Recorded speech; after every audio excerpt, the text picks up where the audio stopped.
Hi Taurus, kumusta po kayong lahat? So yan Taurus, maraming salamat po pala sa walang sawa pagsubaybay sa ating pong mga reading. And kung ikaw ay bago pa lang sa ating channel, mag-subscribe na po kayo. Then i-click mo na rin yung ating notification bell para lagi kang updated sa ating mga bagong upload, okay? So by the way guys, sa mga interested sa ating private reading ay nasa description box below lang po yung link. Message lang po kayo.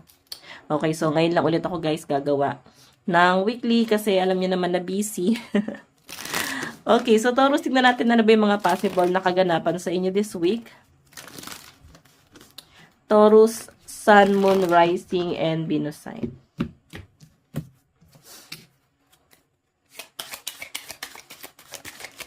Taurus, oh, may makakagawa ng malaking kasalanan sa inyo or pwedeng may makakaalitan kayo, makakatampuhan or pwedeng matagal na kayo guys, may iringan itong taong to and parang gusto niya humingi ng tawad. Pwedeng sa love life, kung person, mas malakas yung energy. Kung past person to, may gustong humingi ng tawad, may naging realization na itong taong to, Taurus, you are not your emotion. Medyo nadala lang daw talaga siya sa emosyon niya.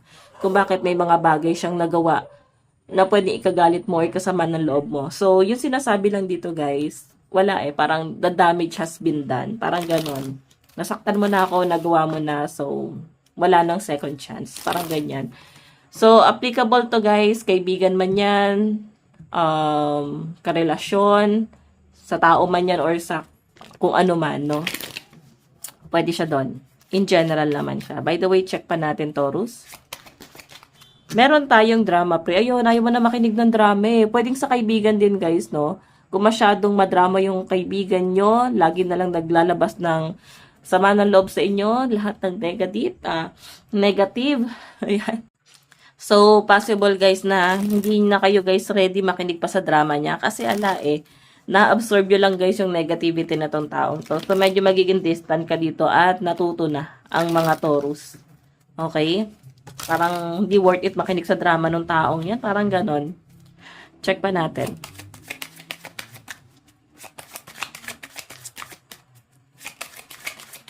Taurus. Meron tayong I don't care to be perfect. So, yon.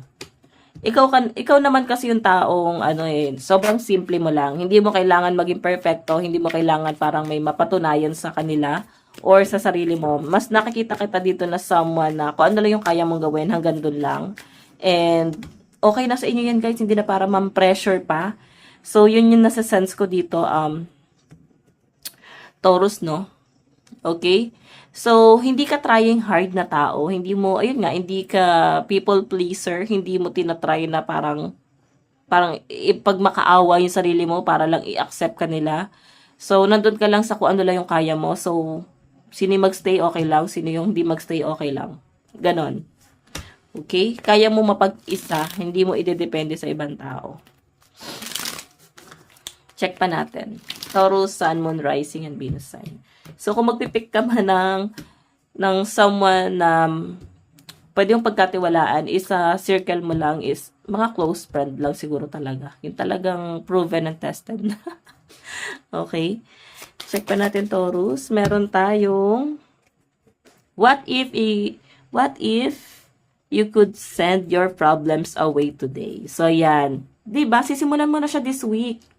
So, parang i-release mo na lahat ng negative energy na meron ka nitong mga nakaraan. So, ano ba to? Baka naman ito ay New Year resolution nyo. Or baka naman Capricorn, ito ay pagbabago para sa sarili mo. Like, panata mo na. Okay? Na hindi na kayo magpapasok ng mga negative people. And bagong taon, bagong buhay. Parang yun yung nasasagap ko dito sa mga Capricorn. And ayun na nga, gusto mo na rin i-release lahat ng mga taong masyadong problemado or mga taong negative lang naman ang naidudulot sa inyo guys. Okay? Check pa natin. Meron tayong, ayan, say it louder. May pagpoprotesta dito, Taurus, no? Actually, medyo tahimik naman yung mga Taurus. Siguro yung pagpoprotesta mo dito or basta yung ginagawa mo dito is silent. Okay, tahimik ka lang pero ramdam ng mga tao na may pamumulitik ka kang ginagawa or may something na hindi mo gusto doon sa mga nangyayari or doon sa pamamalakad. Pwedeng sa trabaho to, guys. Parang may unfair kasi na nangyayari pero ikaw tahimik ka lang. Alam mo yung galawan ni Dr. Jose Rizal, ganun yung nasasagap ko sa mga Taurus dito. Tahimik ka lang and ibang tao yung parang pinagagalit mo para sila yung gumalaw para doon sa ipinaglalaban mo. Ganun kasi yung galawan ni Dr. Jose Rizal, di ba? Idinaan niya sa sulat.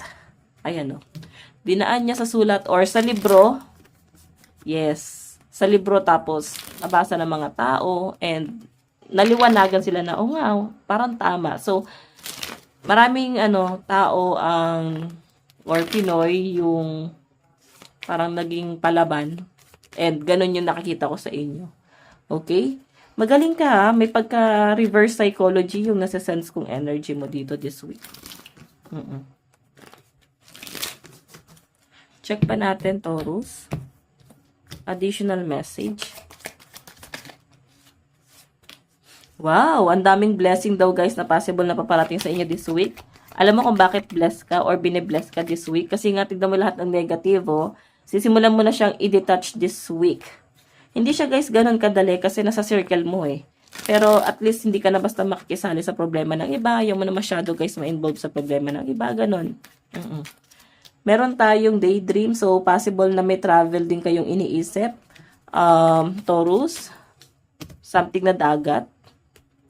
Magdadagat ba kayo since malapit na rin yung summer? Okay, malapit-lapit na, 'di ba? Check pa natin. Meron tayong real estate. Ayan, yung iba sa inyo guys, ang dami yung plano. May nakikita rin ako na baka mag-relocate, lumipat ng apartment, bahay, or magpagawa ng bahay, something renovation. Okay.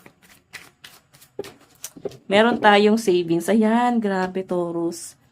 Nagsisimula na kayo na mag-invest or mag-ipon din dito. Grabe. Grabe yung nakikita ko dito guys. Mas nagiging matured ka. Siguro this year mo siya sisimulan. Lahat ng planong hindi mo nagawa last year. Kasi ang hirap magplano last year. Kasi karmic year nga, di ba? So, lahat naman dumanas ng ng problema last year. So, this year guys, ang problema lang naman natin is lapitin ng tukso this year. Pero mas okay na magsimula this 2026. Okay, kasi Year of the Horse ba? Kasi focus lang sila. Okay? So, ganun lang din dapat yung energy mo rito. Savings, ayan.